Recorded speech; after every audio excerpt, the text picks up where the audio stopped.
Welcome, everybody, to this very first episode of I Don't Know. I never have a title for any kind of premiere or new thing that I make.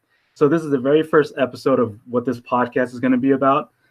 So my name is Marco Flores from Nerd in the Bay. If you don't know what my channel is, it's very much a variety of like nerd stuff. So just welcome everybody to this very first episode. What we're going to be talking about is content creation. Like that's what the basis of this podcast is about. I looked around, like, on the internet and trying to look for podcasts about content creation, and there's content creators making podcasts about like random things, but not on content creation, right? Not like big name like YouTubers or content creators having a podcast on the subject.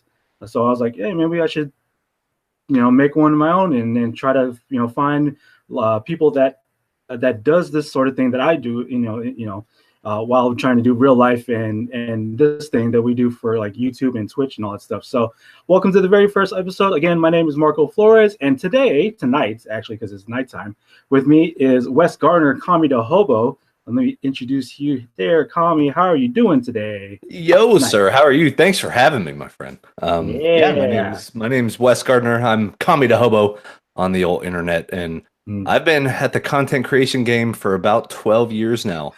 It's hard. I had to do that math before we started. I was like, oh my God. So kind of done a little bit of everything. I've done writing. I've done game reviews, producing websites, doing multimedia, whether it's audio, video, just a lot of stuff. But yeah, I got my start back in 2006 officially. So that is 12 years. Unbelievable. So 12 years ago, I was a freelance blogger guy on OneUp.com, which was hosted by Ziff Davis Media. Some of you old cats that remember all the old video game magazines like Electronic Gaming Monthly, that was that company. They had OneUp, the website, Computer Gaming World, all that stuff. But they had an online presence, and I was one of the premier bloggers on the site that they would promote every once in a while. And I got to know some of those people. So yeah, man. So that's how I started the game. Then in 2008, probably the most famous move was co-created NitroBeard.com. With Brian Belita and Tyler Liu, and that's what really took off. That got my name in the podcast game. It got us going. Our big claim to fame was we were the world premiere of the Oblivion. What was it, 5th anniversary edition or something? I think. I had inside scoops. I broke that story. The next day, our website had 3 million hits. Wow! And from there, everything just started happening. But yeah, I've been podcasting since 2008, so 10 years. It's been a decade of podcasting, man. That's what they say, an overnight sensation, 10 years in the making. Yeah, exactly. But yeah, and more frequently now, the internet's gotten better, technology's better for like computers. Did a lot of YouTube, doing more YouTube, more Twitch stuff now. That seems to be kind of the way to go. But yeah, I'm excited to be on the show, man. Thanks for having me, especially the first one, dusting me off. I know, man. I'm trying to get the rub, just trying to get the rub in. Just like, I got KamiDaHobo. Right, that's it. I'm usually on his stuff. And it's the other way around this time. So like, hey, you're on my stuff. So that's pretty cool. I like that. Yeah, and we've known each other for almost the 12 years. Yeah. I mean, because we talk about this from time to time on Brothering Around podcast that we used to do. And a little bit of a hiatus. It may come back maybe in a different form. We'll see. But yeah, I met you like when you were doing No Quarter. And then I believe I started writing into like, the podcast, and it's like, I like listening to you guys, Wes, you're funny and all that stuff, and have like-minded interests and sort of thing. And like, that's how we got into like the first of like collaboration sort of thing. Like, got to know each other. Just made a friendship online, and then we had shows, we had episodes, we did Let's Plays, we did a bunch of different stuff, and a whole bunch of stuff. Yeah, man. Yeah, we did a whole bunch of stuff. So like, we're still in that collaboration thing, and like whatever idea that we have in our heads, we just tell the other person like, hey, you want to do this? He's like, sure, yeah, let's do it. And absolutely just get it going. So yeah, you called me up for this one, and I was like, you better believe it, my friend. And it is funny because like you said, like usually I'm the crazy one. Like, I have this wild idea, let's do it.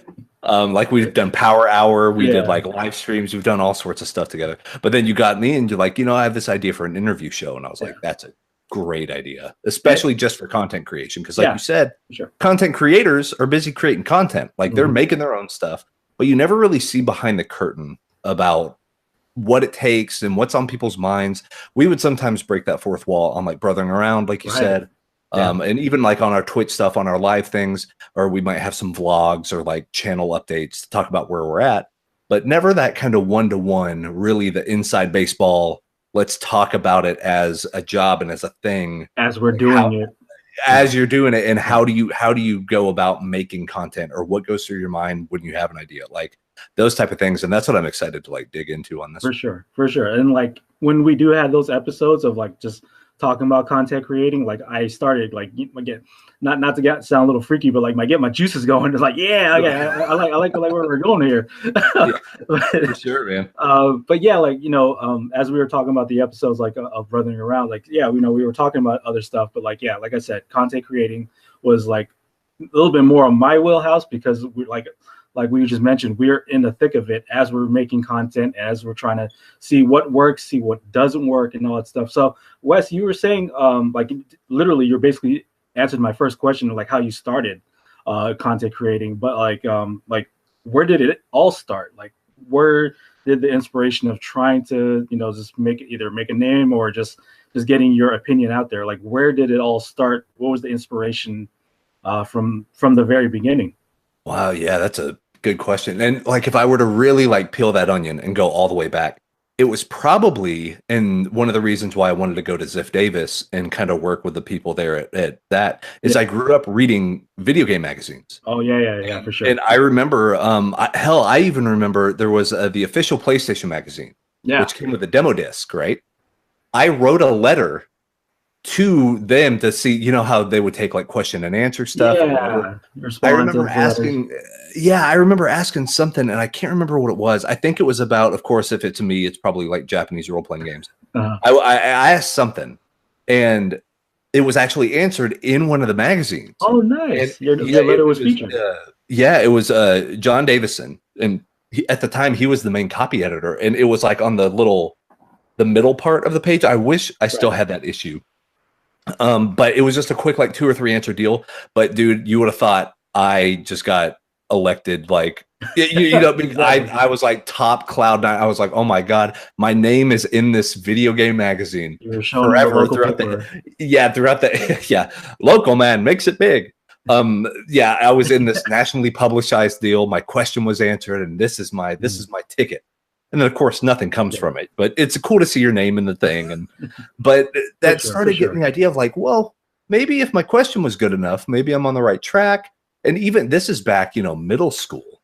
I was like, maybe I could write about this stuff. Because at the time, this was right whenever video on the internet was brand spanking new. Like, it wasn't even standard definition. You didn't even have 480p. This was like 240p. You had stuff like Real Player, and like I was thinking of Real Player, like Real Player. You got like you couldn't play the video on your own. You had to load up a player that streams. Yes, like, the data. And especially a lot of people listening now probably want, like, the idea of a Google Hangout was so far in the future. It was a Star Trek episode. Right. But, so there wasn't really a big thing for like a radio show or like video at the point. But I was like, okay, the best way to get in is to start writing. Just get better at writing, start reviewing games. And I think somewhere I actually I have a little notebook somewhere where I would handwrite reviews of games as I would play them. Don't know why, but I was like, hey, maybe if I get these juices out, and like, kind of like you said, you want to get these ideas and you have something, but you don't know quite what it is yet. Yeah. But if I were to go all the way back, that's probably where I really started. Like, I can do this. This is a thing. If someone else can do it, I can do it too, which was probably me way kind of on the deep end. It was way over my head, but you have that passion and that drive and you're like, yeah, let's do this. Yeah. But then once it really started, I think once it clicked was whenever we were doing No Quarter, and I kind of left out No Quarter, but it fell in the middle of the Ziff Davis stuff whenever Ziff Davis closed and the start of Nitro Beard. So it was around late 2006, early 2007, because I started Nitro Beard. in 2008. Mm-hmm. We did No Quarter, and it was about 11 episodes, and it was just me and my two roommates at the time, Justin and Chad. And we would just talk about we all worked at the same GameStop. So I was like, hey, there's these podcasts. Let's make one. So I bought a cheap Logitech microphone, one of those desk mics that you put, and it has the little like tube coming out of it and stuff. And I just set it down here, and we would all like circle around it. Like there was one mic. So so everyone like leaned in and say their shit and then back up. So that's what we would do. And people started listening. And that's how we met. And I was like, wait, people will hear this? Because you make stuff and you put it out now. And, now you have all sorts of mechanisms to hear back from people. Like Twitch, you get a live stream, chat on YouTube, you get comments.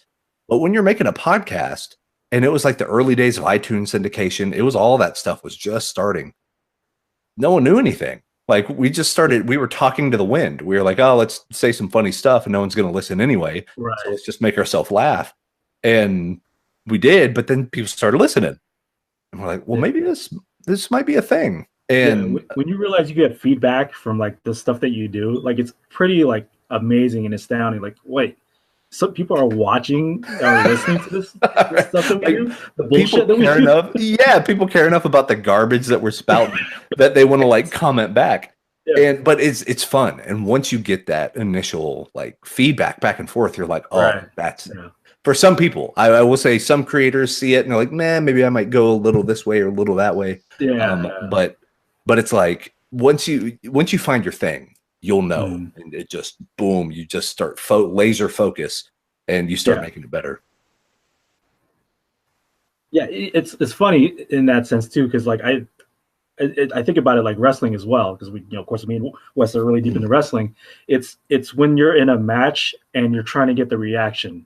Right. Yes. Whether it's like a rest hold or doing a big high spot or whatever, you're trying to get that like reaction, and then you're trying to get them into what you're doing. So like you're kind of telling a story, you're doing all these holds, you're like reacting to the crowd. If you're like a bad guy, you're like, hey, shut up. You're a good guy, you're like, yeah, you gotta whatever. Yep. Whatever town you're in, it's like, I love being in such and such town, and get the pop and sorts. So like with content creating, especially with like in a podcast setting, that's what we're trying to get, no matter if it's like, if there's like one person listening or like a bunch of people listening or watching, that's what we're trying to get when we do these things. So like, as we talked about at the beginning, what about like when you basically started, like you're in Nitro Beer right now. You're doing podcasts. You're doing articles. You're doing some YouTube stuff. Now we're going into like the media stuff. Like, where did that come from? Like in terms of like inspiration, because you had a previous channel before, and then you moved on to this one, your current one. So like, where did that come from in terms of inspiration, and why'd you wanted to create that type of content? So it's funny because I can look back and my tenure at OneUp in Ziff Davis was a really big deal, and the more I look back at it, the more I'm like, oh, I was trying to copy something that OneUp was doing, and of course they had full-time staff, they had all this stuff. But like, perfect example, I wanted to make No Quarter because I was such a big fan of Games for Windows podcast with Jeff Green, Sean Elliott, like that whole crew, Ryan Scott. I still think that's the best podcast ever created. Like I could still listen to it, and that thing's like 12 years old, but I still think it's hilarious. The dynamic still works great. So I was trying to chase that. I was like, I need to make something coming as close to GFW radio as possible. Okay. And then on the video side, OneUp did a show called The OneUp Show. And it was this nice mix of like documentary style footage and interviews and game footage. And they just sat around desks. They basically just sat around. It was a podcast, but in video form. So they sat around their desk and they talked about, well, we played this and we went to the studio and we did this, but what do you think about it? And then the camera would turn. And so it was shot really well. There's probably still archives of it on YouTube, oddly enough. But that was the one show that I saw like, this is something special. You get to learn about the people and you get to see them interact. But then they get to talk about one shared experience of playing a certain video game. But you start taking those small ideas. And then, so to tie it back into the Nitro Beard thing, we and this was more Imran Khan and Mark Bradshaw and kind of the other guys that started joining Nitro Beard after we got established. They came up with the idea for the Illiterates Book Club, right? Which was genius, because basically what it is, Illiterates Book Club, like, it's a goofy name, they named it, but it was basically everyone on the show for a week. We have one game that we play. So it was like, okay, this week everyone go play Legend of Zelda: Link to the Past. Everybody go play it. Next week, we're going to get on the show, and for the last hour, we're just going to talk about that one game. Yeah. So that way, you know, super. But that's, in my mind, that stemmed as a good idea because I saw that thing happen on the OneUp show. I was like, I know that works because I was a big fan of it, because that's what they did. You know what I mean? So as you start like breaking it back down, and I know you and I have talked before, and like one of your big influences is Maximilian, and for great reason. Right? Because Maximilian, like, he's got it. He's got his patter. He's got his delivery.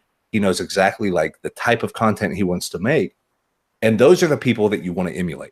Yeah. You want to these people that are laser focused. You want to be like, I want to have that same focus. I might shift it a little. I might not do it exactly the same, but I know it's good. Therefore, I want to emulate it. Yeah. And I guess that's sort of where I come from as far as that headspace. And then because technology was getting better, there were more hosting options for audio files, and video, like YouTube was starting to really take off. It was before Twitch. It was still known as Justin TV. And like live stream, Ustream, all that stuff. Because this is way back too. And I know you and I used to have a livestream.com account, and the only thing I would play on that account is Final Fantasy 11.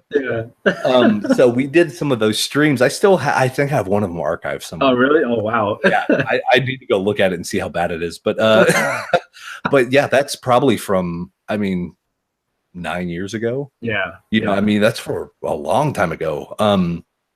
But you start seeing that the seed of the idea is always going to follow you. So it was always like, okay, I like games. I know I can talk about them. I've played them enough. They're kind of a known entity. Other people can have differing opinions on them, and that's fine because that makes for good debate. So let's use that as the catalyst. And then, you know, it seems to work because now Twitch is a multi-billion-dollar company, and it's like Amazon. And Jeez. Apparently people want to see people play games, man. Like that's what it is now, you know. That's an amazing thing too. Like when you talk about it like that, like before it was just, why do you play video games? Like, well, I just like playing video games, whatever. And then like nowadays, like in this day and age, the question is, why are you watching people playing video games? Yes, like, absolutely. It's like it's an entertaining thing, like to see their reaction to what either is something you may know about if they're playing a game that you're aware about, or if it's you're learning about that game as well at the same time. So like, there's like engagement there that, you know, is just, you guys are not aware like what's going to happen. You're going to have a different reaction to what they're going to have. And, you know, it may either be negative or positive, but you guys are sharing that same experience. Exactly. So. And that's what's interesting about, because this is kind of, and I know this is going a little off tangent from what the initial question was, but it's all kind of this perfect storm to where the rise of something like Twitch and YouTube as far as vlogging also came the same time as things like Twitter and Facebook. To where now you're not just yourself, you're your own brand. You know what I mean? Like, oh, if I want Marco Flores content, I got to watch Nerd in the Bay. Like I know where to find him. And then there's this weird kind of, and a lot of people get in trouble, but it's like now there's a blurry line between the entertainer and the real person. Right. So I think there's this like, it's weird to say voyeuristic, but it is kind of voyeuristic because you're like seeing into the lives of somebody, right? Exactly, yeah. But it's through the lens of a video game or through the lens of comic books or through the lens of wrestling. So you're like, I know this person. Yeah, exactly. Yeah. You really don't. There's a separation there. But that line keeps getting smaller and smaller. It blurs all the time. And I think there's another big shift happening, but I'm not sure what direction it's going. But you're seeing it, like you kind of see something there. Yeah, because, and it's the same sort of feeling that whenever videos started becoming more prevalent on the internet, and I was like, wait, I can watch video clips online? I think that sort of thing's starting to happen too. And like oddly enough, hilarious. This is an anecdote, but it kind of ties into it. My daughter's in first grade now, and for their kindergarten like graduation thing, talk about what do you want to be when you grow up and all this stuff. And there's doctors and there's lawyers. There's some kids that want to be the next PewDiePie. Oh, okay. Yeah, okay. So they're making it like, oh, that's a possible career crazy. Yeah. Like, if you or I, 15 years ago, were to tell our parents, I'm going to play video games for a living, they would slap the shit out of us. Are you kidding me? Like, there's no way. Out. DJ, they're like, Jeff out. Yeah, you would toss and you'd wee and like fling out.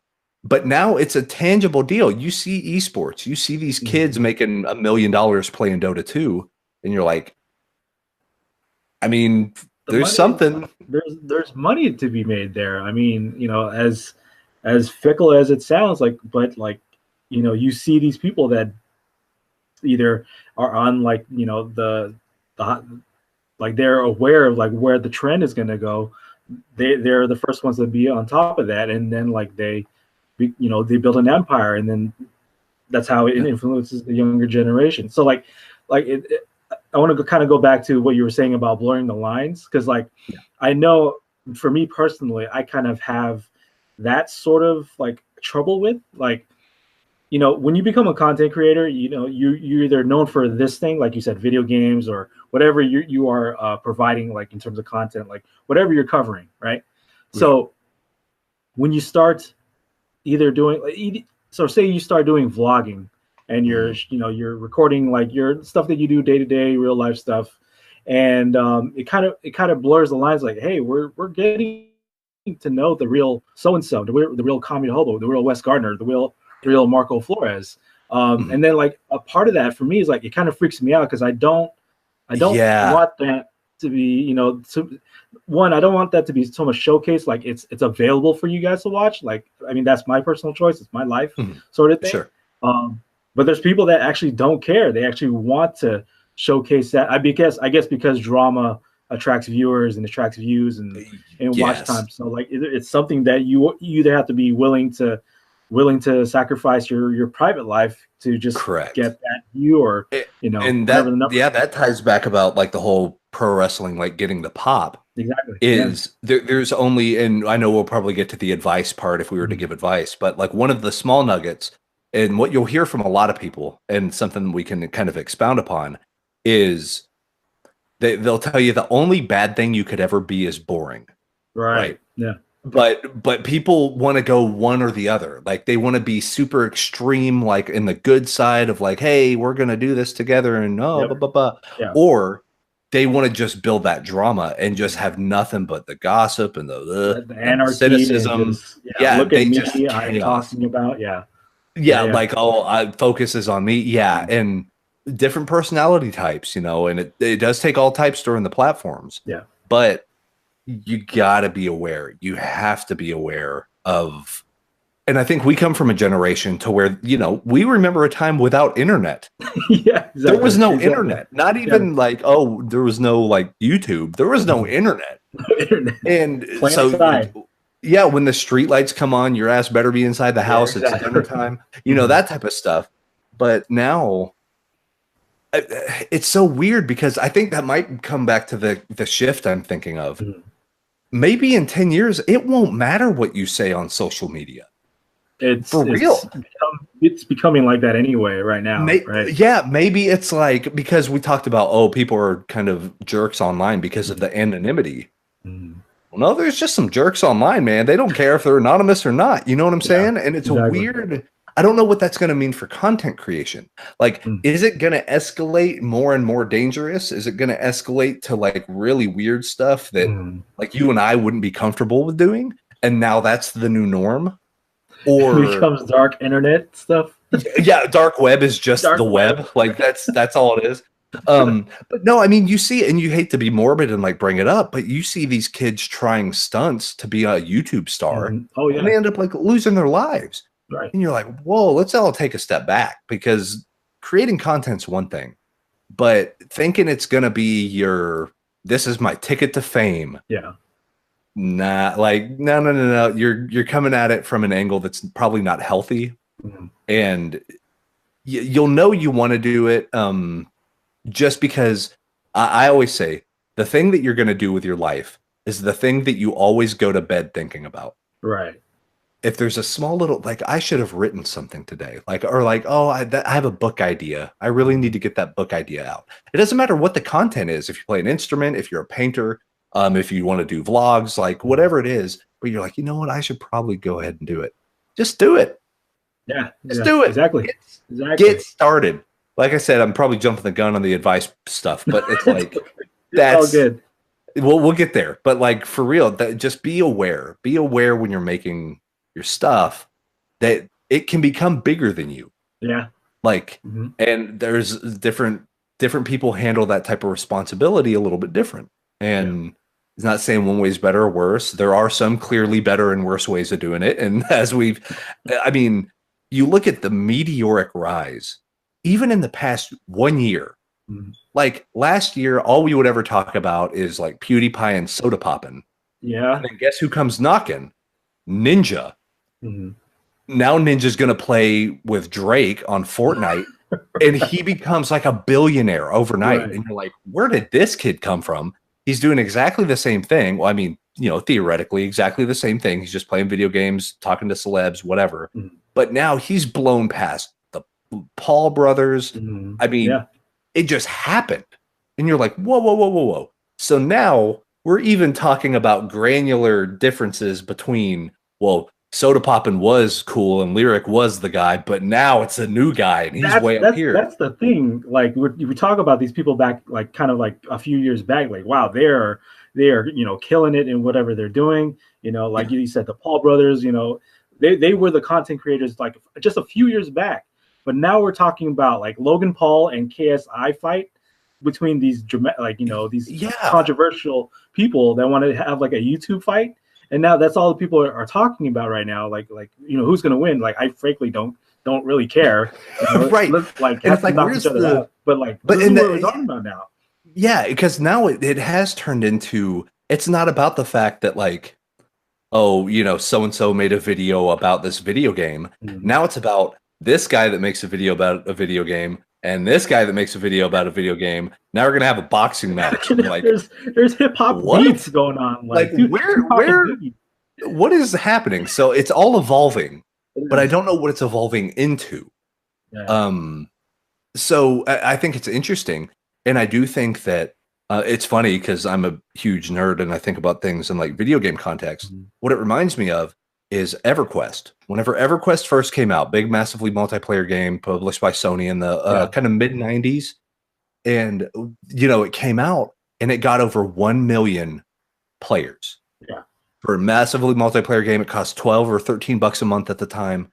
It had over 1 million players.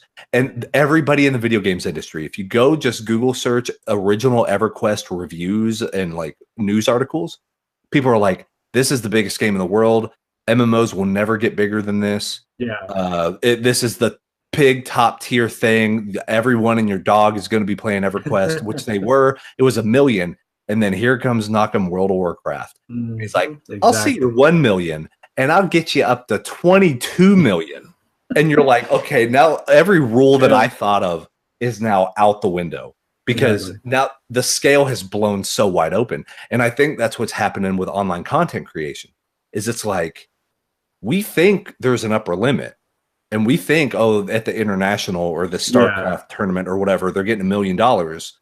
Who's to say 5 years from now, they're not playing for 50 million. Exactly. And you're like, where is this money coming from? And like, how big is this going to get? And like Evo keeps growing year after year after year. It's been around forever. But dude, over the past 3 years, I mean, there have been more documentaries about Evo in the past 3 years than there had been the previous 11 or 12 since it existed. And you're like, okay, now this is firing on all cylinders and it's going to get bigger. So how do you keep up? And how do you have to find your spot in there and be like, what do I want to do? Do I want to jump in and try to be the next big thing? Or do I want to kind of just make my own little area? Your little spot and just go from there. Dig in. Yeah, and just go for it. And it's going to be different for every person. You know? Yeah, for sure. Let me see. I I wanted to go back to something. So as we were talking about, like, our process of content creating and all that stuff, where do you see your channel being, like, being in? So, like, I know you do video games. I know you do like unboxing streams and all that stuff, and like unboxing with with cards, and you're doing a top 25 games of all time Yes. sort of thing. So, Yep. like, where do you, because, like, with YouTubers that are trying to start out, they say, like, find your niche and then do that, right? So, like, Right. what is your, I guess, niche? Like, what is it like your area is? If you were to explain to somebody, like, what your channel is about, like, how would you explain that? Yeah, and that's kind of the $1 million question, because that's the thing that, depending on the day, it could be something different, right? Yeah. But overall, if I were to like do an elevator pitch of what my channel is, I would put out, I would say that West versus Backlog, my review show, is kind of my main project. That's the one that, like, I think the most about. I put the most time amount in. I do Game of the Year videos and things like that. But basically, game reviews. I like to talk about the games as I play them, and but then, like you said, the unboxing stuff just took off. So if we're talking about, like, views wise and how much interest on the channel there is, then I'm totally an unboxing channel. No question about it. You know what I mean? Like, without question. The view wise, and like how much energy and how much, then I could do unboxing all day, every day. And that, it's crazy. It's like a secret recipe or whatever, but it is what it is. But where my head is at in it, and this is interesting, because I was going to talk with you about it even before the show, but, like, there's going to be another big shift in the YouTube channel, because here's the thing I'm struggling with. So there's actually one big struggle that I've kind of had probably the past year, maybe. And it's been with all of it except for Brothering Around. Brothering Around was the one thing that did not fit in this little category. But I kind of had that kind of awakening moment, like, do I feel fulfilled making content about other people's stuff? Okay. You know what I'm saying? I was like, I talk a whole lot about creations of other people. Okay. So entertainment wise, I play these video games, and I'm unboxing, Magic the Gathering cards or whatever. This is other content that was created, not video or podcast, but, like, it was a video game and it's made by a company. But then, I play instruments, I do some art, and now I'm learning programming. And I mean, we haven't even talked about it, like, person to person, but, like, I published a game. Like, I have a game out. You can go play it. You can go download it. And, like, it took you, like, totally, you were like, you made a game? Like, I kept it super quiet. So I didn't want to do the thing, I'm making a thing, and then wait 10 months and you don't hear about it. I was like, I'm just going to make it. It's done. Put it up. Announce it the day it launches. Like, and screw it, man. Be there in the space. Bam. And now I can literally say, like, on my gravestone, it says that I'm a game developer. Because I've created a video game. Like, I've done it. I've done the thing. So, but then I guess that's what really started the idea, as I was like, wait, what if I made my own stuff? Like, what if, and I started getting that excitement again, that same excitement from 12 years ago. Like, maybe this podcast thing might work out. It's that same, you have to always chase the thing that gives you that, like, you starts burning your motor and you're like, wait a minute, there's something to this. And whenever I was like, what if my shift, instead of just doing game reviews and unboxings, what if I pulled that back a little bit, which I have lately anyway. I haven't been updating nearly as much as I should. But what if I pull that back and then do less videos, but they're more interesting, because it's like, hey guys, I'm making another video game. Here's focus, what it is. Like intro, like retrospective, and and like that type of deal. Or like, hey guys, I'm making a video game. Here's the code to it. And here's why I designed this. Like, I'm making a Legend of Zelda clone or whatever, or like I'm going to make a Burnout clone. And here's the way I'm solving the problem. Director's commentary sort of thing. Yes, as I'm making a thing, like, behind the scenes. But then they would have an inside look at the process of creating something. It kind of, but it's something different. And it's like, it's a new variety thing. I wouldn't be so you know, because whenever, and we'll talk about this, but our schedules are crazy. Like we both have full-time jobs, you know, with families to think about, both married, like, so time's not a thing that you have a lot of. And I was like, how much, and it sounds bad to say, especially on a deal like to promote good ideas, but this is the type of stuff creators think about. Yeah. Is I was like, the time spent recording a video review of a game from 8 years ago, could that same time be spent building my own video game? Yeah. You know what I'm saying? If I'm spending 30 or 40 hours capturing footage, writing a draft, doing a thing, putting the deal up, getting the sound just right, making a live stream. What if I took all of that time? Because it's a lot of time. Yeah, and if you're listening to the show, if you're listening to the show, you're probably a content creator yourself, and you probably have that feeling all the time, like, God, this takes forever. No matter if it's podcasts or like what we're doing right now, like it takes time. And that's time that you're not using somewhere else. So I was like, what if all that time, I don't consider it wasted because I learned the new skill. I learned the trade of podcasting and video creation. Yeah. But what if I started making things for other people to enjoy? Like my biggest thing on the planet, holy shit, man. If I make a game and I release it on Android and you review it on your intro to mobile games. That's what made me think about it. Yeah. Like make something for mobile so I can take a look at it. Boom, boom. How sick would that be? Like just that idea. It's mind-blowing because you're like, holy crap. Like now here's a person making the stuff that we love to talk about. Yeah. And getting that type of energy, that's just, I'm like, oh, there's something to that. Like there's a big thing to that one. And it's a little bit more specific, but it's more creative driven in my opinion, because not only would I be making the podcasts or the videos talking about it, I would be physically making the thing as well. Okay.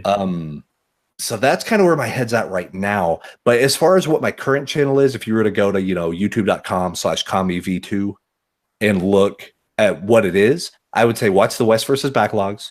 I'm really, really proud of the West versus Backlog retros. Like if I would only have one set playlist to show anybody, that would probably be the one. Okay.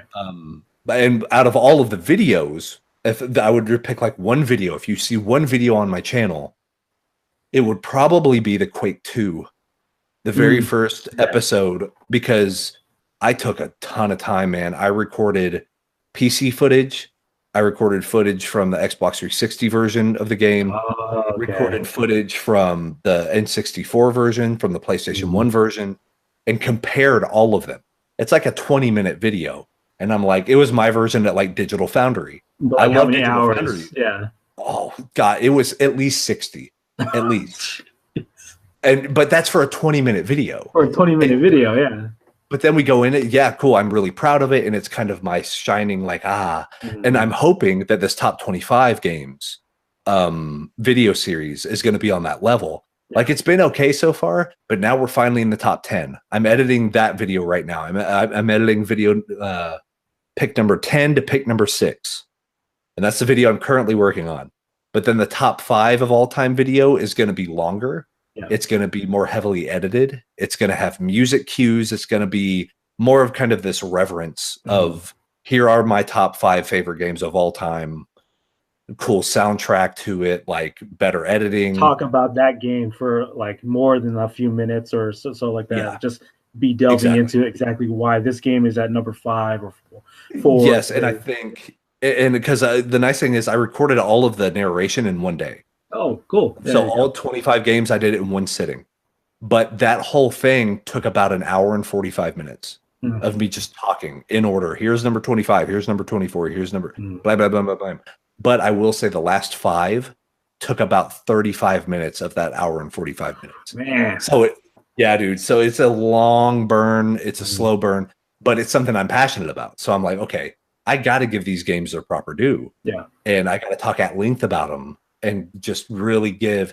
But I think that's going to be the swan song for the current way my YouTube channel works. Okay. It's like, and which makes sense, right? If I came from a game review background, like I'm going to review these games, what better way to kind of go out into the next chapter than to say, here is my review of my top 25 games ever and why I think they're awesome. Yeah. And then I'm able to shut that chapter and then open the new one. Be like, now that we've talked about the games I love to play, now let's talk about games I want to make.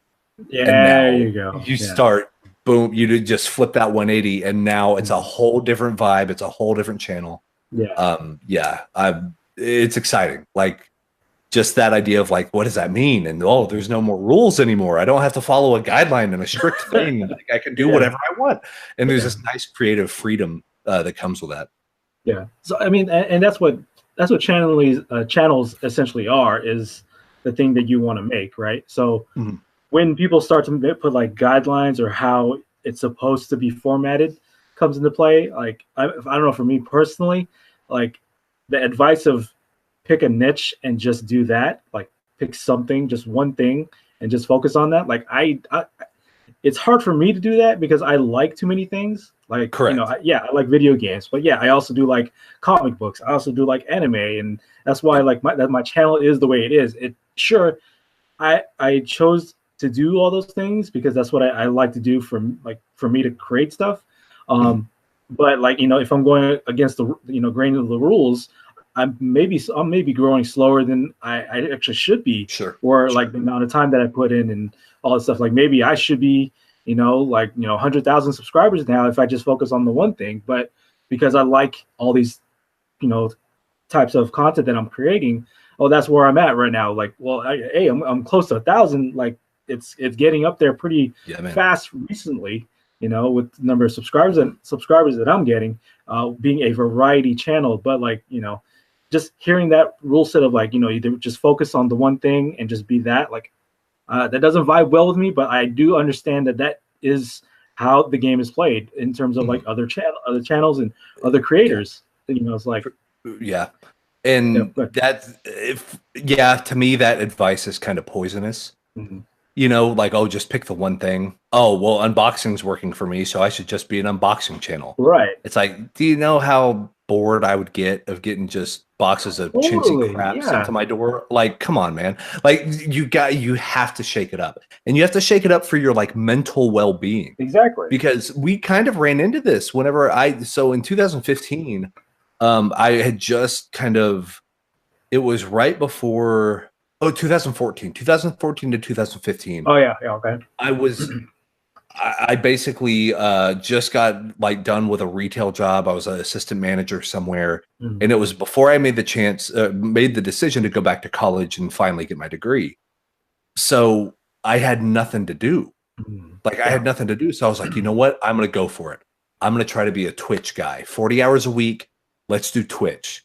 And let's make it. Let's see how this works. And I got a lot of traction, man. And the only thing that I got traction on was when I played Skyrim. Yeah, that was it. So people would show up for Skyrim. Then, like, I would be like, you know what? I've played Skyrim for like 3 weeks now. Maybe I should play World of Warcraft. That day, I remember because people would come into chat and be like, where is everyone? Where is everyone? You normally have 130 people. Yeah, what is this? What are you doing? And at that point, I kind of knew Twitch was not the thing. Because I was like, no, because then you become, you almost typecast yourself. And some people are great with that. Like, I know there are people that have made incredible careers. Oh, yeah. Like, Maximilian is the fighting game guy. Yeah. But you know what? He knows how to add variety to it. He knows how to really dig in and look at that stuff. Like, whenever I think of a streamer, I think of Towley. Towley's done nothing but World of Warcraft since the days of like Justin TV. He might play some things every now and then on a lark and be like, well, a guy that donated money wanted me to play this scary game, so let's play it for a day. Yeah. And then he does that, but it's pretty much just World of Warcraft. But now I think this month he passed 15,000 monthly subscribers on Twitch. And that's just on World of Warcraft, man. Yeah. So like you said, if you pick the game that you think you could literally play every day for the rest of your life and you want to build a career around it, go for it. Marco and I are not going to recommend that because you will go insane. You will go crazy because you're going to have so much expectation on yourself. Well, I really want to play something else, but my fan base won't let me. I can't let down my fans. Like, take a step back. Like, just don't cloud your judgment, don't cloud your focus by saying, well, I have to do this because that's what people expect of me. Like, that's a great way to wear yourself very thin very quickly. But if you have the variety, if you're passionate about what you're doing, because there was a while there after the whole Skyrim stuff, I was like, you know what, man, I don't even want to play video games on Twitch anymore. I'm going to start painting. I'm going to start listening to music and painting. People want to come in. You're playing the guitar. You're painting. You're doing art. You're doing the IRL stuff. Yeah, I was like, let's just make some things. Like, I'm feeling in a rut. And like some people dug it, like the real quote unquote hardcore fans stuck around because the nice thing how we talked about social media and how you're your own brand. You're going to have two sets of fans. You're going to have fans that are a fan of the thing that you're doing. So like they're a fan of Skyrim, or like whenever you were streaming like Suikoden. You're going to have fans of Suikoden watch your stream. Yeah. But then on the flip side, and in my opinion, the more rewarding and healthy side, you have fans that want to watch Marco Flores. Yeah. I don't care what you do. I just want to watch you do it. Yeah. So like, I didn't care if you were playing Suikoden or Yakuza or talking, like on a show, on a new radio show. Like you made the joke at the start of this one. You don't know the names of shows. Yeah. But I still think like Honey Walnut Prawn is the funniest name because it's so esoteric and weird. And I'm like, what is it? Why is it called that? But hell, it worked on Nitro Beard. Like that's exactly why you picked it. Because what in Nitro Beard says video games? Exactly. Nothing. It sounds like a shave cream. It's not anything. But then the expectation and that tension is off. Yeah. So you're not having to theme everything about video games. We could talk about other things because we gave ourselves that freedom. Right. And you as a content creator out there in listener land, no matter what it is, give yourself that wiggle room. Like play around a little bit. Because I can tell you, oh my God, I can tell you, you will go through a ton of terrible ideas. Yeah. Oh my God. Yeah. Bad ones. And don't be afraid of them. You got to write everything that you have an idea about. You got to get through the bad ideas to get to the good ones. Yeah. Perfect example. And this is funny because this was a me and Marco joint. So when the Power Hour first started, it was not a 2-man thing. Right. It was me doing a solo 1-hour-long podcast. And I'll give you guys a little sneak peek about what that podcast was. So here's this. So I saw in the news that it was for an hour. You're selling yourself short. You're a little bit more dynamic than the way you're just exampling right now. But in theory, if you just strip all the other stuff out of it, that's was me. Okay. Like, you see this thing? You see this thing that they said the new Xbox? Yeah, that's all it was. And 3 episodes in, I was like, this sucks. I was like, dude, this is terrible. Like, what am I doing with my life? But then I approached Marco. Like you said, we collaborate all the time. And I was like, brother, Power Hour, I think there's something here, but it's not this. Like, whatever I'm doing right here, it's not working. Yeah. Then we came up with, hey, let's do a live show. And let's find a way that I can stream video to Marco. He can react to it at the same time. So it's like we're in the same room. I was like, okay. And we built 30, 40 episodes of that. I mean, a lot of them took off. A lot of them really took off. They did. So I consider that a success, but we would not have gotten there if I didn't do the terrible one-man show. Yeah, the little one-man like sad violin playing in the background. Just me staring at a wall somewhere.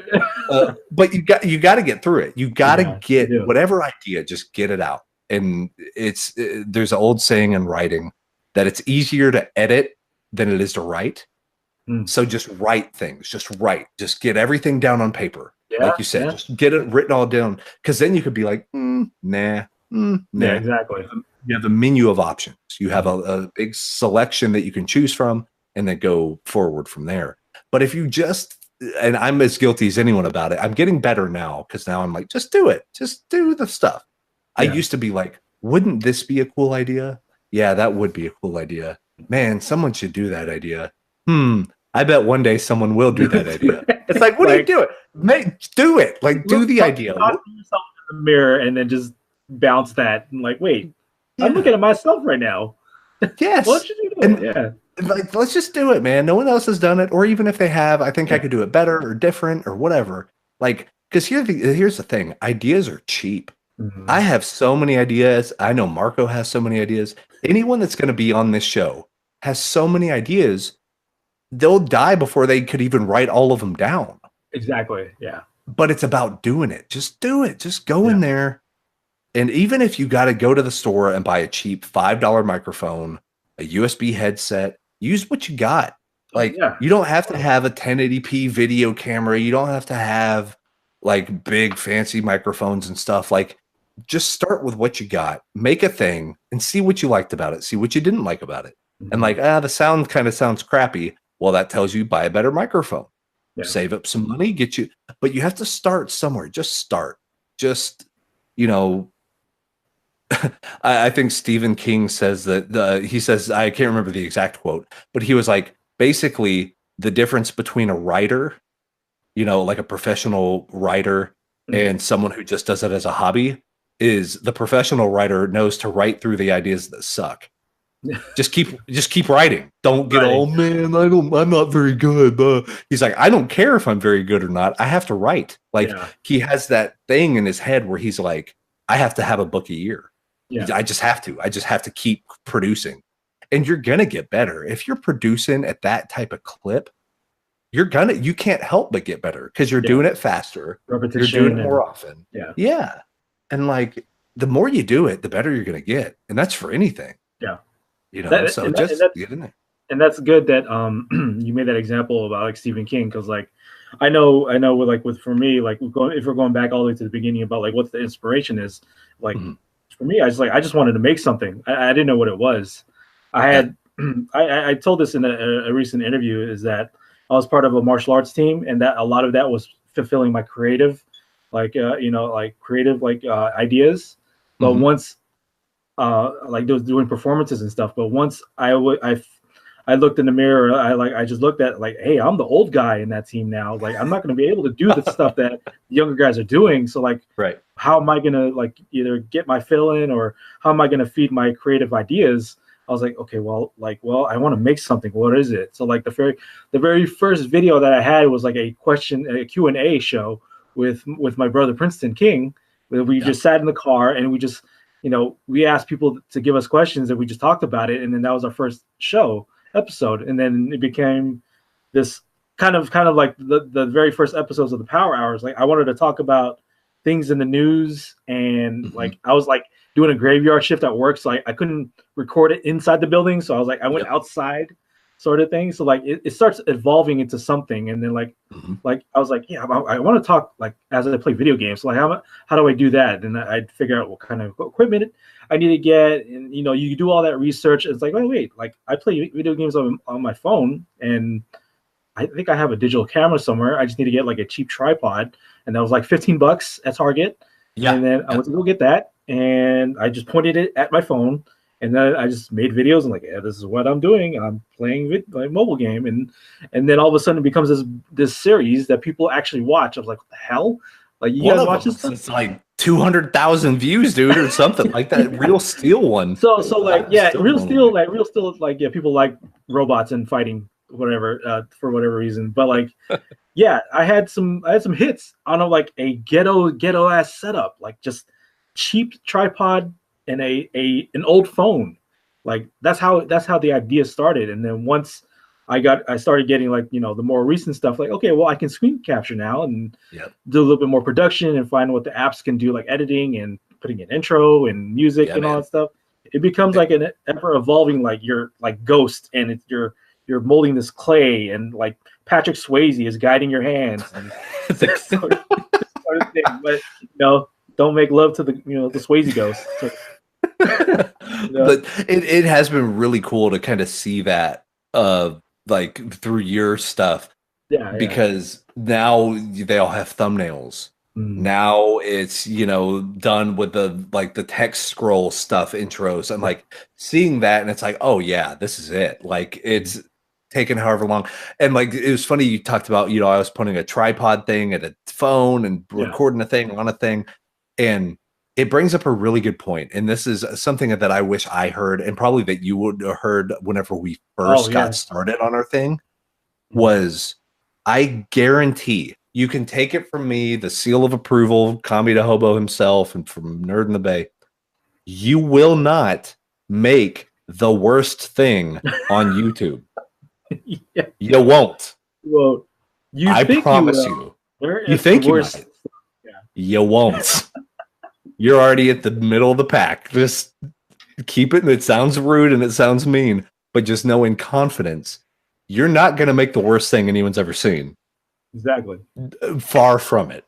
Because if you have the interest and you have the want to do it, it's going to be way better than a lot of things that are already on there. Yeah. And I mean, I say that, my wife, she's sitting on a transcript. I think this weekend I'm working on a book cover for it, and she's going to release a book soon. Right. Yeah. So it's like, but it's nerve wracking. It's like, this is my first published book. And, she's like, oh my God. It's a big deal, and it is a big deal, and it's a huge accomplishment, and like it's amazing, right? I'm super proud of her, and it's like, but what I'm going to tell her is, I was like, babe, think of how many books. If you walk into a Barnes and Noble, I guarantee your book is better than a lot of these books on the shelf. Exactly. Without question, like unequivocally, I could tell you. And the same thing. If you want to go out tomorrow and you have a little used GoPro and you want to make some vlog about where you go eat Chinese food, do it. That's going to be way better than half of the vlogs about Chinese food on the internet. Yeah, exactly. Promise you. Yeah. It's just do it. Just go out there. Don't be afraid of it. It's going to be nerve-wracking, but it's also a little exciting, because once you start doing it and you start getting that feedback, you're going to be like, wait, I guess people are watching. Yeah. Well, maybe I could try my idea. Just keep going. Well, you have your real life you got to deal with too. Yeah, absolutely. So yeah, just keep at it. And and if you haven't started, just start. Yeah. Just start. Whatever it is, make a live journal page. Like, I don't care. Make whatever you want. Just make things, and this is what I've told Marco. I told Marco this before. Any new podcasters that we get that kind of we coach, because Marco and I, we've been in the game for a while. So if there's some people that want to make a thing, but they don't know where to start, like Twitch or whatever, we like to try to coach people up. And one of the main things I always say is, there's something that you have that no one else does. All right. Because it's you. So like Nerd in the Bay is going to have a perspective about certain things that you literally cannot get anywhere else. And the reason why is there's only one Marco Flores. Yeah. That is your biggest benefit. That's your biggest thing, is like, that's a very unique voice. Utilize that voice. No one else has it. That's your in. We're all different. We're all unique. There is plenty of room in the world for a lot of different opinions and a lot of different takes on the same thing. So it makes life interesting. It makes life beautiful, what have you. But to think I won't be as good as so-and-so, you might not, but you'll be different. Yeah, and exactly. that's more important. There's an old saying in production that done is better than perfect. Done is always better than perfect. It don't have to be perfect. It's got to get done. Yeah. Just do it. Finish it. Publish it. Publish that first video. Publish that first podcast. Get your friends together. Record the first thing. Just do it. Don't think about it. Just do it. See how it turns out. And you're done. It's done. Now there's nothing to be afraid of. Nothing big. On to the next one. Yeah. Now you move on. Now you learn from that one and you get better. And then before you know it, you're making hour-and-a-half long videos. You're doing live stream shows. You never know. You never know where it's going to take you. But just that first step. And it really is just kind of getting out of your own head. Really have fun with the first. Get in love with the process, and you'll never be bored a day in your life. Just fall in love with the idea of recording footage, the idea of narrating over footage. Like I'm getting that same kind of kick with like coding video games. Like I can't tell you the first time because my first game is like a little Galaga clone. And the first time the animation worked, to where if you hit the left button, the ship slightly bevels left. Oh, it shifts and kind of go. It's a state machine in coding. Yeah. But like basically, the first time I saw that work and it actually worked the way I wanted it to, I screamed at my computer. I was like, "Bah!" It was like this revelation that I had created a thing. And here's a thing that I love, which is video games. But now I made my own. what is happening? Like it was a whole new horizon opened up, and I was like, oh, this is what that feels like. And you know, doing podcasts for a decade and doing YouTube and Twitch, you kind of know how it feels. After a while, you just know, okay, I'm going to record this, I'm going to do this, and it, like you said, it starts going on that structure. But here's a whole new world, and then I'm like, I can make anything I want. Yeah. If I wanted to make a platform game, I could. If I wanted to make a Donkey Kong clone, I could. If oh my God, what the hell do I want to make? And then you just start to like, the sky's the limit. And you're like, I don't know. You want to start small because I'm a one-man crew, but it's like, what about a text adventure? Oh, then I can mix my writing, and then I could do that and see how good that feels. And they're relatively easy to make. They can get really complicated in a hurry, but that's a good place to start. So my next thing might be a text adventure because, hey, I'm just going to write code. I'm going to build a scenario.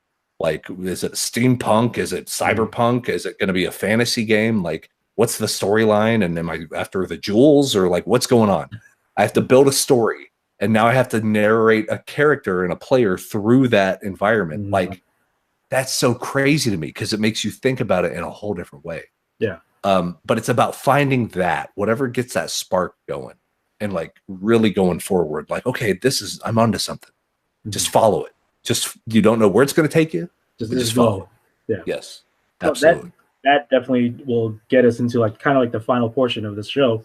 Is like the advice section. We've been talking about it for a little bit, but where you're at now in terms of your content creating, and likewise for me, what type of advice other than like just do it would you give to like somebody that wants to start creating something? Like just any type of advice that you can think of other than what we've been talking about so far is like just do it.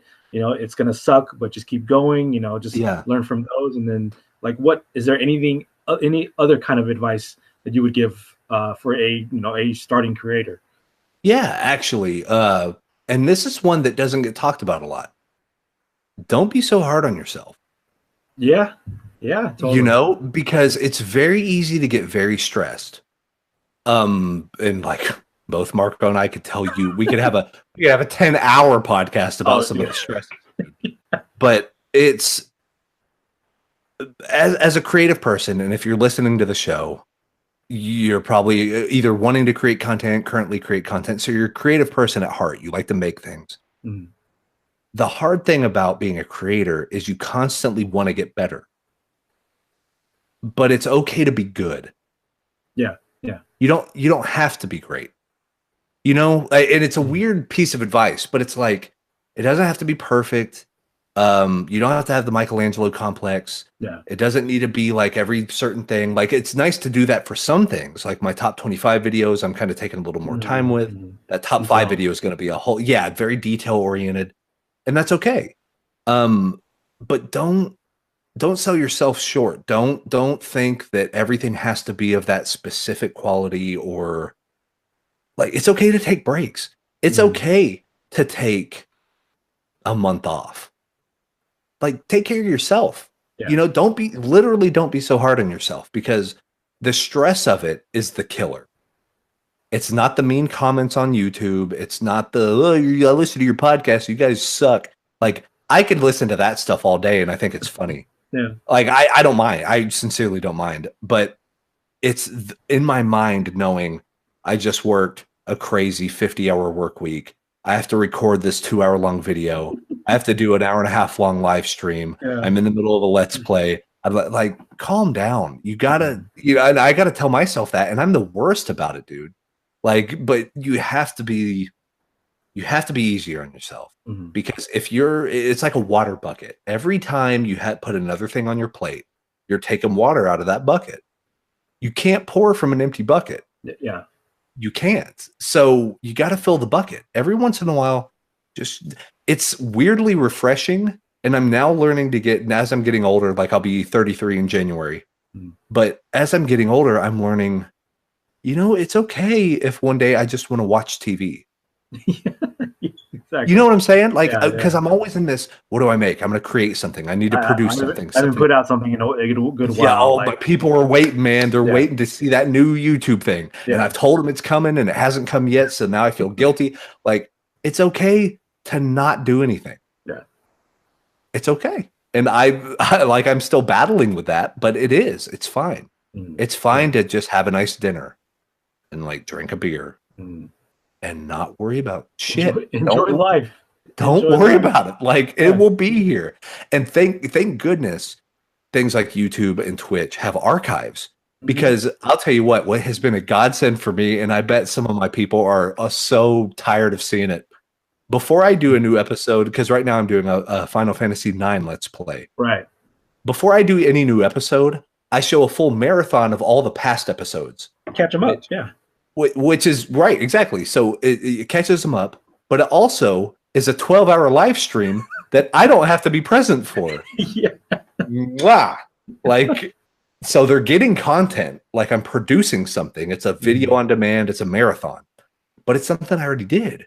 Yeah. So now I'm getting pretty good views on a lot of my videos, but now I'm getting comments on videos from 5 years ago. Yeah. And I'm like, oh, finally, I made it to that point. I made it to the point to where now my backlog of videos is self-sustaining the rest of the channel. And it takes a long time. God, like I said, I've been at it for like a decade. I've been at the YouTube thing for about 8 years, 8 or 9 years, maybe. So it's taken almost a decade to get to the point to where people will watch my old stuff and my new stuff and then comment on both. Yeah. But that it is what it is. You know, that's a great way to have content, because it's going to be someone's, you know, it's always someone's first episode. We would always say that. The reason it gets repetitive, but every time on Nitro Beard or Brothering Around, we would always introduce ourselves, because you never know when that's someone's first episode.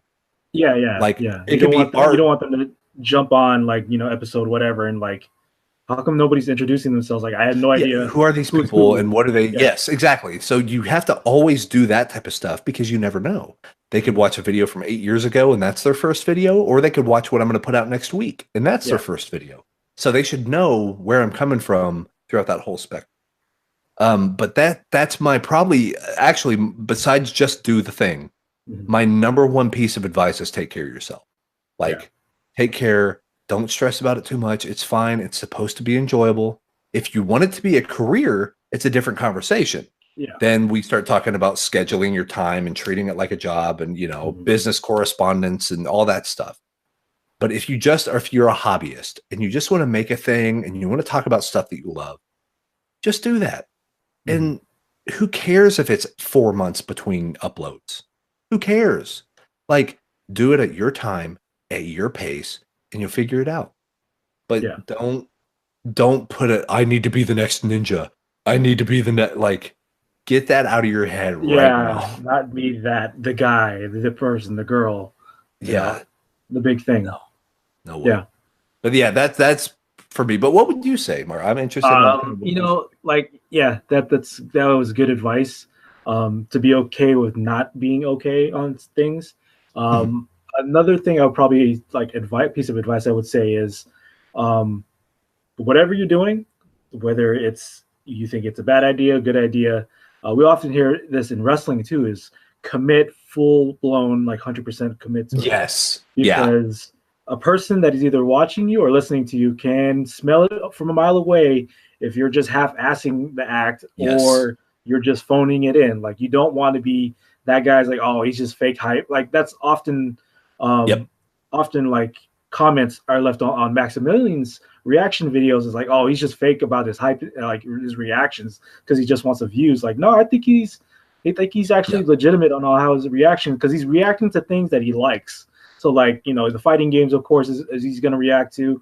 Lately, he's been doing Devil May Cry 5 and Resident Evil 2 remake. So, like, things that he played back in the day that he's a fan of, you know, go commit 100%. Because, like, that's why, you know, that was the inspiration of why I wanted to do reaction videos. Because, like, I also like fighting games and maybe like, you know, these other things that I also like. I will take a look at that and like try to see if there's, you know, a legitimate reaction, like, oh, that's cool or that's not great, or like, and at the same time, I can be analytical about it, like, oh, he did that thing that came from this or sort of thing. So I have my own spin on like how I want to do a reaction video, because like I had some comments on my Tekken video that's been blowing up lately because it was around Evo. There's like I saw some comments like you don't know who Anna is, like just that's only that's wearing like just the original outfit. You can only tell, like, yeah, because I couldn't. They don't, how the trailer was portrayed. It doesn't really show like body movements of like who exactly it is. Like, I'm only human, but like that's sure that's a reaction to what I get. So like hey, don't fault me for just not knowing right away. And that's how and that's how they know it is a live reaction. That is something that you don't have the time to like prep your oh well. I watched it 10 hours ago. So let me think about what I'm going to say. Yeah, exactly. Because, and you talk about kind of the fake hype stuff. I think where I see it the most as far as the not genuine is like the people that are trying to emulate things like angry video game nerd. Oh, yeah. Or where it's like, I'm angry or I'm cynical and like, oh, isn't this terrible? And like, I'm not a fan of that stuff anyway, because I think it's really easy to hate on stuff, but it's really hard to like something. Yeah. And to explain why. Like, okay, you explain what you don't like about it there, champ. What do you really like about it? And then people will be like, but they won't have anything because they haven't thought that much about it. Because thinking about what you like about it and why you like it is a lot more work and it's a lot more effort than what you don't like about it. Their costume's stupid. Well, how's the character development? Yeah, like you have to start asking the different questions, but you'll see breaking it down more. You have to start asking the right questions.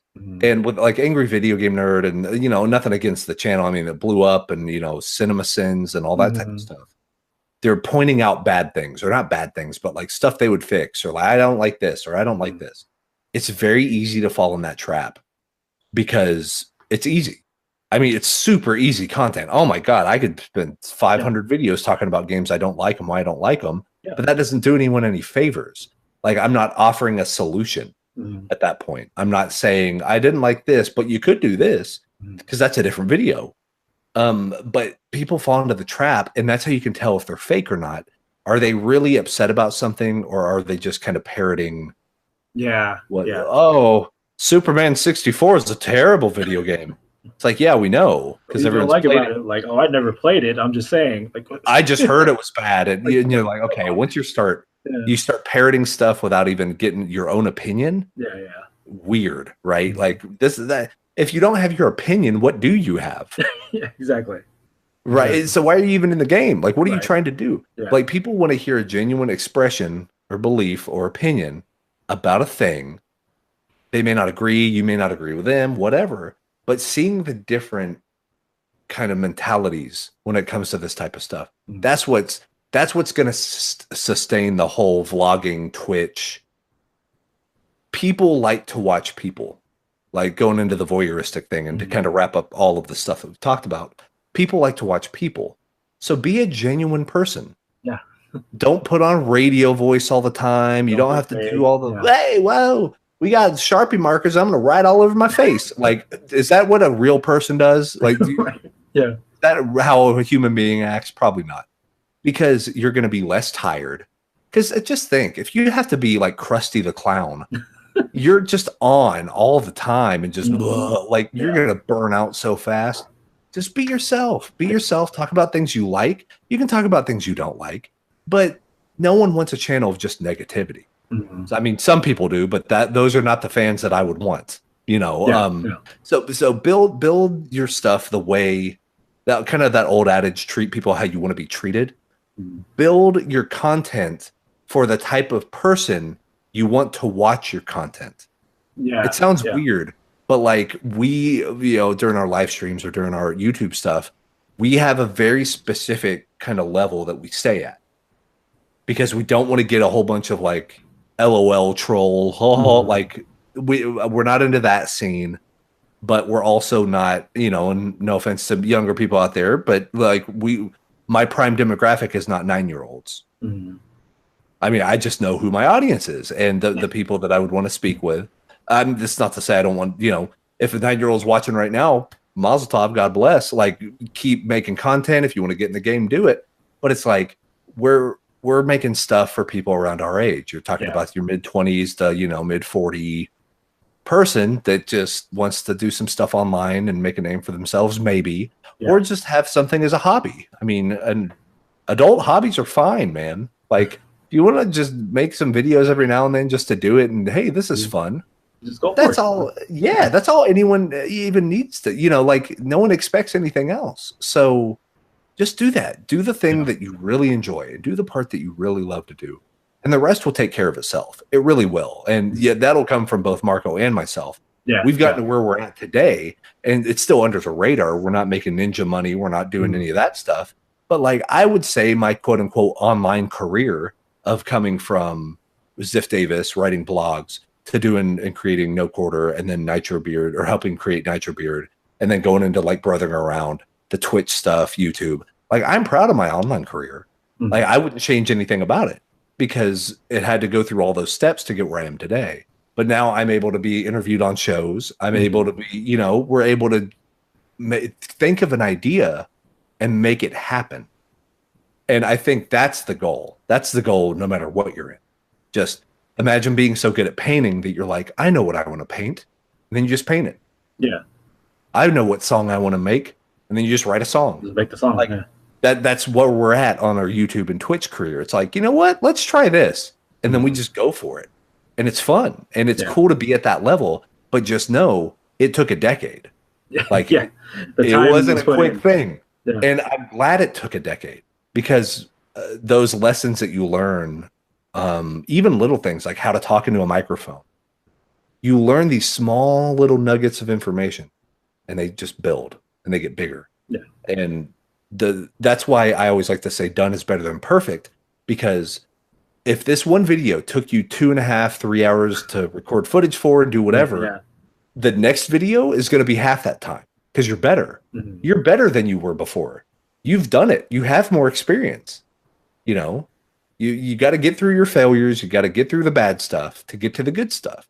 So the sooner you get your bad songs written or your bad paintings painted or your bad videos made, the better. Just make them. Get them out of your system. Get them out. Yeah, exactly. Get them just dump them out.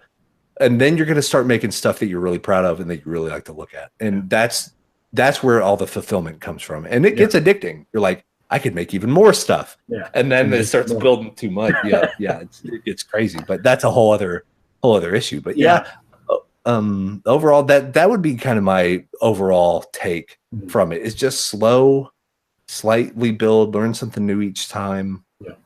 Just take it from there. Yeah, totally. Like another piece of like small advice is when it comes to content creating it's a slow burn, no matter what type of content it is. You're not going to get the immediate engagement and fans and interacting that you would expect. Like, it's going to be a slow burn. Like what Kami said, like it took years before people started commenting on the stuff that he was doing. So like, don't expect whatever videos that you make, like, oh, it's going to be a viral hit and like tomorrow, and you have those numbers and you're shown on the the very front of like YouTube's page or Twitch. It's a very, very slow burn. Like literally, like me and Kami have done this for years, and like we have videos that have gone more viral than others, but like that's because like we did the video and we left it just staying out there in the sun. And then all of a sudden, hey, all these people were like crowding around it, like, hey, well, what's going on over here? So they started watching the videos and stuff like that. So like, it's a very, very slow burn. Like that's the last piece of advice I would think. Like, just for sure, make your videos, make your content, move on, let them sit out in the sun, and then worry about that later, because you think about the stuff that you're doing now. But yeah, absolutely. So, that's a good point. And there's that old saying that like, oh, patience is a virtue. And if you build it, they will come. And you're like, well, maybe. And I never believed it, but now I do, because you never know what's going to be a big hit. Because let's say like my first Power Hour episode before we started doing it tandem was Quake 3 Arena. And I'm like, okay, Quake 3 Arena. I love this game. I love Quake. And that did okay. People were like, oh, I remember Quake, haha, like kind of as a lark. Yeah. And then at the announcement of Quake Champions, like 2 years ago or whatever, they brought Quake back in the forefront. Right. And people were going crazy on YouTube, like Quake. I'm going to search Quake everything. Quake videos, any Quake video, I'll watch it. I got a huge uptick. And that was a video I hadn't done in like 3 or 4 years. But then people are like, I love your Quake video. Oh, thanks. I barely remember doing it. You know, like, but that's what it is, right? Is you just build it, and then you, like you said, you let it sit. It has a life of its own. It's like putting a book up in the library. Someone's going to come and check it out. They're going to be like, what is this? Let me see what this is. And good to go. And people talk about it, and then it snowballs from there. So yeah, that's pretty much it for this episode. Like, this is what you're basically going to be getting into when it comes to this podcast. Just talking shop about content creating. It's not going to be formatted. Like, sure, I'll ask like questions here and there, but like we're just going to be talking about just like how our experiences of content creating is. Like, it's going to be a gradual, ongoing experience. Like, whatever I say from episode 1 is going to be like, oh, what I say like episode whatever is going to be different from what I say from episode like now, episode 1. So like, it's going to be an ever evolving thing. So yeah, just Wes, like, where can people find you, and what can people look forward to when like coming to your channel, or like on Twitch, like in the just near future, like plans that you got going that you can tell us about the stuff that I can actually talk about. So you can find me if you just search KamiDaHobo online. You're going to find a lot of stuff. So facebook.com/KamiDaHobo. I got the Facebook that I hardly ever update. I should probably be better about it. I'm always on Twitter every day, twitter.com/KamiDaHobo. And then let's see, KamiDaHobo.com is actually a website. It's going through another redesign. I'm not quite happy with how it looks, but it's getting there. And it has social media feeds and like links to iTunes links and stuff. So that's a nice little area to find a little bit of everything. You can hit me up on YouTube. If you just go on YouTube and type KamiDaHobo, all my videos will pop up. Twitch.tv/KamiDaHobo. I'm in the middle of a Final Fantasy IX Let's Play. There you go. And after that, who knows? But we kind of dug into a little bit of that stuff of kind of where I think the direction of my channel is going to go. I do recommend checking out the stuff right now, seeing what stuff you like. I have stuff like KamiLog, which is basically a blog, video log. We have KamiLog stuff. We have the top 25 games that are coming up. Do Game of the Year videos, and I've done those for the past 2 or 3 years. So there's a lot of different variety things, just gaming oriented. But I would definitely say West versus Backlog, West versus Backlog Retro, and then the Old Brother Around archives, just as far as to get a full sweep of what it entails. But yeah, there is literally years of content on there. I think I just hit the 700th video mark. Okay. So 700 videos. 700 videos. Over 10 years, you know what I mean? That's a grind, but that's what it is. But yeah, that's it. And thanks a ton for having me, especially on the first episode, because like you said, content creation and like what your advice will be on episode 50 might be different than episode 1, but that's good, because it means the people are keeping up with the times, and you're changing the way you evaluate information and the way you look at it, and like what are the angles. That's part of it. Just be open-minded, be able to adapt. I'm super excited to listen to the next episodes, because I'm going to be writing notes about like, those people had great ideas, you know, and it's always about kind of getting the inspiration from other creative people. And I don't think I don't think you can go wrong by doing that. It'll stay evergreen. You'll constantly push yourself. You'll just grow as a person. And that's kind of what all this is about. So yeah, man, thank you so much for having me. It was a blast. I can't wait to hear more of them. Yeah, for sure. And for me, I am Nerd in the Bay. That's the YouTube channel. And you'll see a variety of nerd content, like from intro to mobile games to just like me talking about anime, me talking about comics. Like, I'm reading comics more so I'm probably going to be talking about what's been going on in storylines. I just got to figure out how I'm going to do that.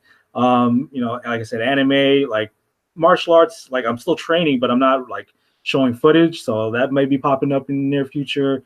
Like, I have some ideas and like of what I want to do. So like, just stay tuned. Like, stay tuned to the channel. I recently did a channel trailer finally after like 5 years. Like, this is what I do. And like, Yakuza and mobile games and me talking and stuff like that. So yeah, that's pretty cool. I actually got a bunch more like subscribers. I'm really, dude, I'm like getting really close to 1,000, and it's pretty exciting. At the same time, I look at like the requirements, like, I really need watch time minutes now. Like it's bad that I need watch time minutes. But yeah, this is the stuff that you'll be just looking into in terms of the Nerd in the Bay channel. Episodes like this, just like talking about content creating and stuff like that. So yeah, like any videos that'll be coming up, checking them out at Nerd in the Bay. I post on Facebook like more of the news that is happening around the internet. Twitter, I'm pretty active on Twitter. Marco Polo 177 is my personal Twitter, and then at Nerd in the Bay is the official Nerd in the Bay Twitter, and then Instagram. Like me and Wes can talk about the social media part of content creating on a different episode. Like I'm gonna have Wes back for like we're gonna talk about like different types of how content creating and like what social media has to come into play with it. Like we'll definitely have Wes back in a near future episode. But yeah, that's pretty much it for us. Thank you very much. So like the next episode, I need to find a guest. First of all, like full disclosure, I need to find a guest, and I'll try to be as active on these podcasts as possible. I'm trying to figure out if I want to stay just full video or do video and audio or just audio. Like I'm trying to figure that stuff out. So, but yeah, it's still going to be a work in progress, but I'm really excited what we're going to be delving into in terms of like talking about the creator and the struggles and the journey that it goes through for content creating. So thank you guys very much for watching or listening, whatever you guys are doing. I appreciate you guys. Thank you very, very much for watching. Kami, thank you again. Oh, of course. My pleasure, man. Anytime, brother. Yeah, man. Of course. And then, we'll see you guys next time for the next episode, whatever that will be. So take care, guys. Have a good night, and we'll see you guys next time. Peace.